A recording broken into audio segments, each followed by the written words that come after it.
Hello, I'm Martine Croxall. It's day 28 of the US-Israel war with Iran. Over the next 25 minutes, we'll bring you all the key updates on the conflict. Let's start with some of today's main developments.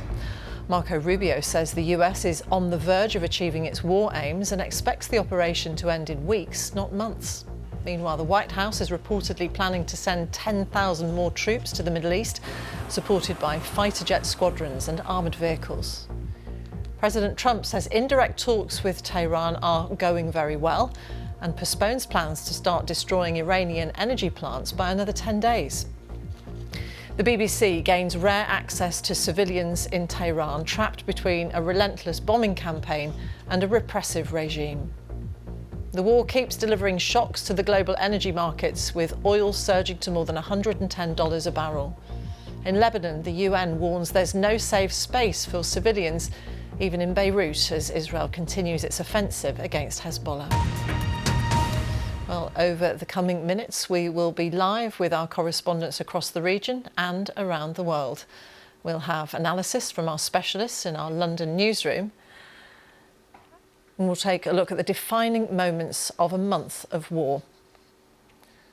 When President Trump first ordered strikes against Iran, he threatened to crush the Iranian regime with overwhelming force. But 4 weeks into the conflict, the regime is proving resilient and dangerous. Now the US Secretary of State, Marco Rubio, says he expects the operation in Iran to end in weeks, not months. That comes amid reports that potentially thousands more US troops will be deployed to the Middle East. Let's speak to our North America correspondent, Anthony Zurcher, who is at CPAC, the annual Conservative political conference in Dallas, Texas. Anthony, what do you make of Marco Rubio's comments that the end of the war may come in weeks, not months? I think it's something that we heard similar to what Donald Trump said just last week about the war winding down. I think the signals that the White House are giving, the verbal signals that this is reaching a conclusion. I think that's something that will be welcomed here at CPAC among conservatives by many conservatives who have concerns about the war. But it also stands in contrast to, as you mentioned, tens of thousands of American troops who are on the move into the region. So it is this conflicting White House account versus the reality that we're seeing on the ground. Anthony, you've been taking the political temperature in the United States ever since this war began. So how are Americans feeling about the war, and what impact is this having on the Trump administration? I think from the very beginning, this war, a majority of Americans did not favor going in. They were concerned about the justification for the war. They were also concerned about the end game, how things were going to come out of this war, how the resolution was going to be. Now, here at CPAC, I think there's a very real divide. There are conservative activists who feel like this war should end with regime change. They trust Donald Trump. They want some sort of a conclusion that is conclusive. But there are others, particularly younger activists here, who are wondering whether the administration has made a sufficient case in this war. Anthony, for the moment, thank you very much. Anthony Zurcher joining us from Dallas, Texas. Well, over the past 4 weeks, Iran's chokehold over the Strait of Hormuz and the world economy has been its trump card. The effective closure of the strait has shocked global energy markets and driven up oil and gas prices. On Friday, Brent crude rose back above $110 a barrel, despite President Trump saying that he would again postpone plans to start destroying Iranian energy plants. Let's speak to our correspondent, Samira Hussein, who's in New York. In the past, Samira, such pronouncements from President Trump have helped to calm the markets. But why hasn't that happened on this occasion? Which parts of the world are feeling the most economic pain as a result?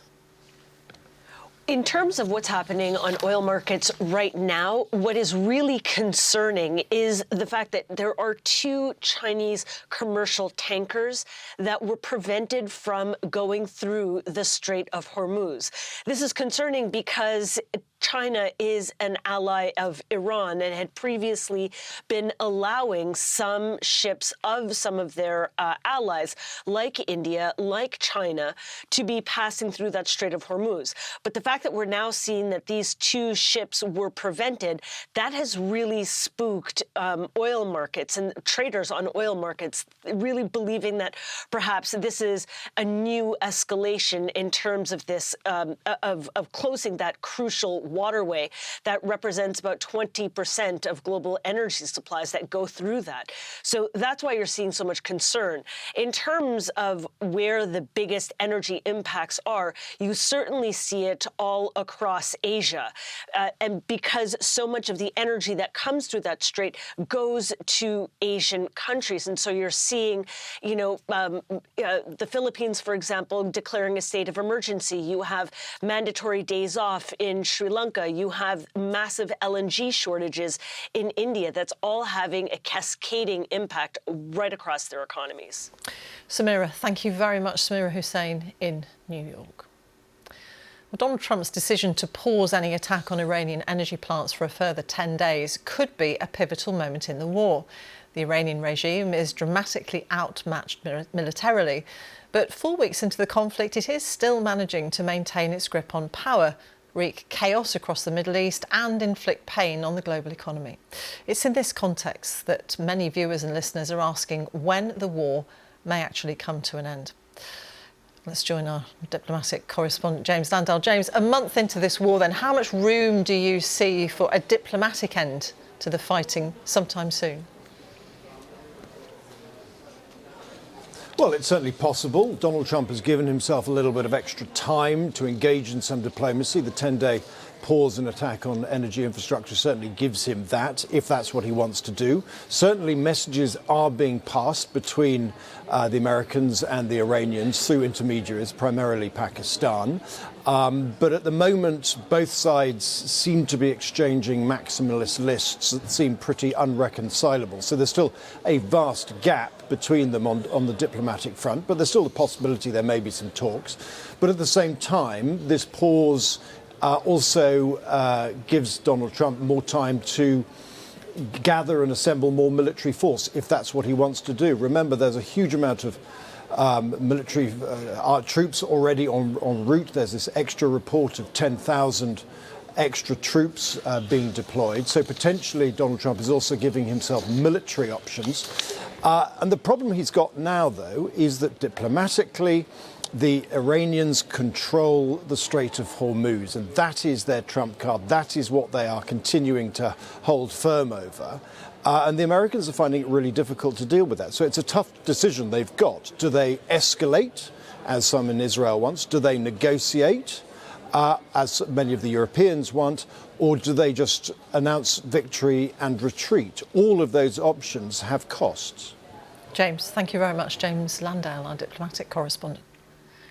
So for a month, Israel and the US have been carrying out attacks across Iran, attacking targets linked to the regime. But these attacks are having a devastating impact on civilians living nearby, who are caught between a relentless bombing campaign and a repressive regime on the ground.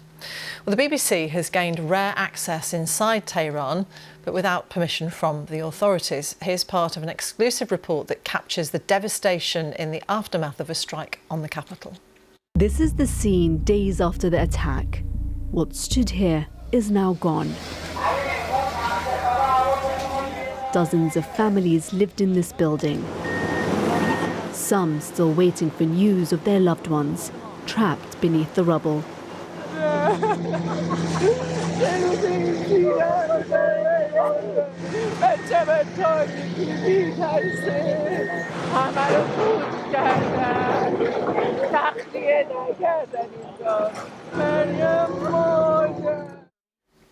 Well, the voice you heard there is our senior international investigations correspondent, Noel Al-Magafi. Noel, we'll come to the what you've been finding in a moment, but first, just to establish for us, there is permission that's been granted to operate there. Yeah, I just want to be clear. The journalists that worked for us have been accredited and are allowed to film on the ground. OK, that's good. An important clarification. Tell us what you've been hearing then from civilians, because it is difficult to get as much testimony as we would like. Yeah, it's incredibly hard. I mean, the one thing that is unanimous amongst everyone in Tehran and Iran at the moment is just widespread fear. You know, the messages I'm receiving are of people who are, consistent, constant bombing day and night.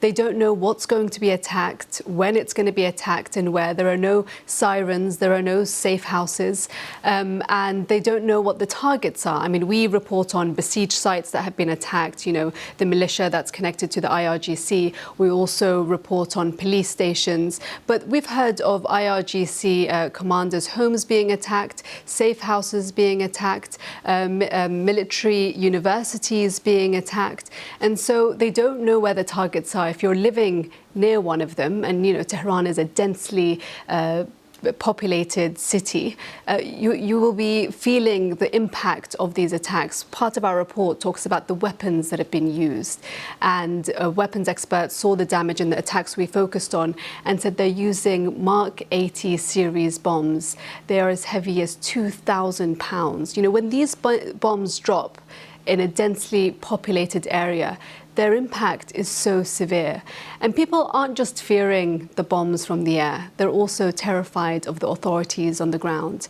Because of the attacks, the paranoia, the tension is worse than ever, and they are cracking down on anyone who speaks out. And that's why it was so important to me to clarify that point, because they are cracking down on any voice that doesn't have permission. And that's why we're not seeing so much of these images come out of Iran. We often talk to members of the Iranian diaspora, some of whom have never lived in Iran, some of whom have, and they repeatedly say, as bad as this is, these pictures that we're seeing, and as terrifying as it is, there are many Iranians who want this to continue because they want an end to this regime. How readily do you hear those voices? And it's so interesting that you asked that, because I feel like I've been asked this time and time again. But it's so hard to ask people who are having to live through the constant bombing day in and day out whether they want to keep it coming because there may be regime change at the end of this. At the end of the day, nothing is for certain. No one knows how this will end. No one knows what this will lead to. But for the people on the ground, they're having to live through it. They're losing loved ones, they're losing their homes, and they're living in constant fear. Noel, for the moment, thank you very much, Noel Al-Maghafi. Let's turn to another front line in this war. The United Nations says there's no longer a safe space for civilians to find refuge in Lebanon, even in the capital, Beirut. Israel has been carrying out a widespread offensive against the Iranian-backed group Hezbollah in Lebanon since the start of the US-Israeli war against Iran. Hezbollah had continued firing missiles into Israel. Well, earlier this week, Israel's defence minister said Israeli troops would control a large swathe of southern Lebanon as part of their campaign against Hezbollah. Let's speak to our correspondent Lena Sinjab, who's in Beirut. Lena, tell us more about the impact the war is having there. Well, this is the 26th day of the war, and the daily airstrikes and attacks have become part of the Lebanese life. And this is not only here in the south of Beirut, which is a Hezbollah stronghold, the Dahiya neighborhood, but also in the south of the country. There are also strikes that are happening outside of Hezbollah stronghold, where Israel is saying they are targeting Hezbollah, but they are targeting civilian areas, and many civilians are being trapped in this war, especially those who've already fled for their own safety. The government says over 1,000 now, 1,100 killed, including 120 children, and 1.2 million displaced. The majority are come from the south of Lebanon, which Israel now declared as a buffer zone that they want to expand south of the River Litani to eliminate threats coming from Hezbollah, as the Israelis say. But for the Lebanese, this means that their villages and towns are now empty. There are reports from the UN as well saying that there are still 150,000 Lebanese still in the south of the country trapped because Israel have bombed out at least 5 bridges, cutting out the line connecting the south to the north and to the rest of the country. These civilians refuse to leave because they want to stay in their homes. The memory of the last occupation by Israeli forces that lasted since the 80s until 2006 still resonates in their minds, and they're worried that this expansion, this ground operation that the Israelis are conducting, the control over 10% of Lebanese territory, is just a reminder of another occupation, and they're worried that there's no way for them to go back to their homes or maintain safety in their own villages and towns. So, Lena, people think that this buffer zone, as you described it, will become permanent. That's the fear here in Lebanon, and that's what you hear everyone talking about. Even the government is warning that this is a violation of the country's sovereignty. The Hezbollah saying that they're continuing with their fight against Israel. And many here see that it was Hezbollah who dragged Lebanon into this situation. But if you talk to people and see those who fled their homes, it's a generation after generation of fleeing. One family said to me that, he is fleeing with his children, his mother fled with him, and his grandmother fled with his mother. So it's a generation after generation fleeing war with Israel. And as I mentioned, in 1982, Israel has made its own invasion into Lebanon. They've even reached Beirut, and they've occupied the south of the country until another war came in 2006, and they had to retreat and pull out from the south of Lebanon. Now they feel that the equation is different. Israel is the most powerful in the region, and they fear that no one is able to force them out of their own land and territories. Lena, thank you very much. Lena Sinjab in Beirut. While the war in Lebanon continues to grind on, Israel's defence minister has warned that strikes on Iran will intensify. Earlier on Friday, Israel said it had targeted a major missile and sea mining production facility. Iran is believed to have thousands of sea mines, and there are international fears that they could be deployed in the Strait of Hormuz. Our correspondent James Waterhouse is in Jerusalem and gave his analysis of the Israeli military campaign. A month ago, Israel and America seemed to be on the same hymn sheet. When they launched this war in Iran, they said they wanted to take out its missile manufacturing capability, its nuclear program, its funding of proxy forces, and its general influence on the region. From the Israeli perspective, that has not changed. What has is the US, because it is having to focus on the Strait of Hormuz, and the Israeli Defense Forces aren't being drawn on whether they're helping with the unblocking of that crucial waterway. What they are instead doing is widening its strikes on targets right across Iran. So we're talking about missile factories, regime command centers. They are trying to weaken the Iranian leadership. It's clear as much as possible. But it also, the Prime Minister Benjamin Netanyahu admits it is no longer about regime change. I don't think anyone here is expecting the Iranian people to suddenly rise up as much as Israel would want that. But what is also happening in tandem is Israel seriously expanding its offensive in southern Lebanon against Iran-backed Hezbollah militants. They call it a forward defensive posture. What the Lebanese government calls it is a violation of its sovereignty. There is fighting going on there, and it's also clear that the military is being stretched in some ways in terms of numbers, personnel. That's according to one commander who spoke to politicians recently. And so where do we go from here is the question. I think it's beyond doubt that Israel will not be the first to initiate an end to this war. It is happy to keep degrading Iran where possible. And in the meantime, Iran is responding with missile attacks against cities like Jerusalem and Tel Aviv, and will continue to do so. That was James Waterhouse with his analysis from Jerusalem. Well, let's get some of the day's other news now. And G7 foreign ministers have called for an end to attacks on civilians in the war in Iran, and also to commit to helping the US secure the Strait of Hormuz. The US Secretary of State Marco Rubio was at the summit in France, where he's facing pressure to de-escalate the conflict as concerns grow over its impact on the world economy. Iran's foreign minister claims the deadly bombing of a primary school on the first day of the US-Israeli attacks was a deliberate and intentional assault by the United States. In a video address at the United Nations Human Rights Council in Geneva, he said 175 people, mainly children, were slaughtered in cold blood in the strikes on the 28th of February. US officials say the personal email account of the FBI chief Kash Patel has been compromised. A hacker group linked to Iran has claimed responsibility for the breach, publishing photos of Mr. Patel, work correspondence, and what appears to be his CV. A US government official said the material appeared to be authentic. The FBI said it had taken all necessary steps to mitigate risk.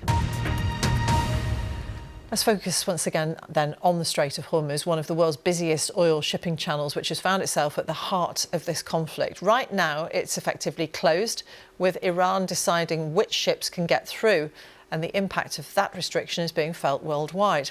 BBC's diplomatic correspondent Paul Adams explains why navigating this key shipping channel could be so dangerous. Around 20% of the world's oil supply passes through the Strait of Hormuz, the narrow waterway between Iran and the horn-like tip of the Arabian Peninsula.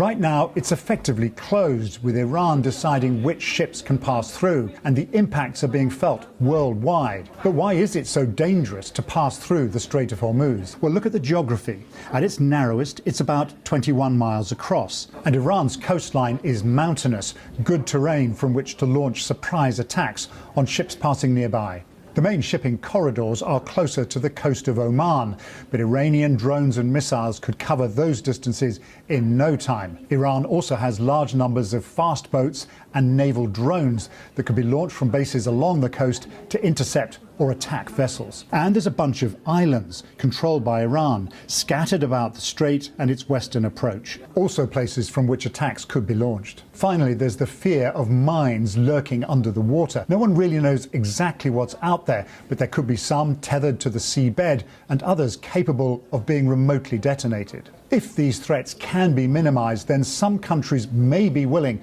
to start escorting vessels through the strait. Paul Adams.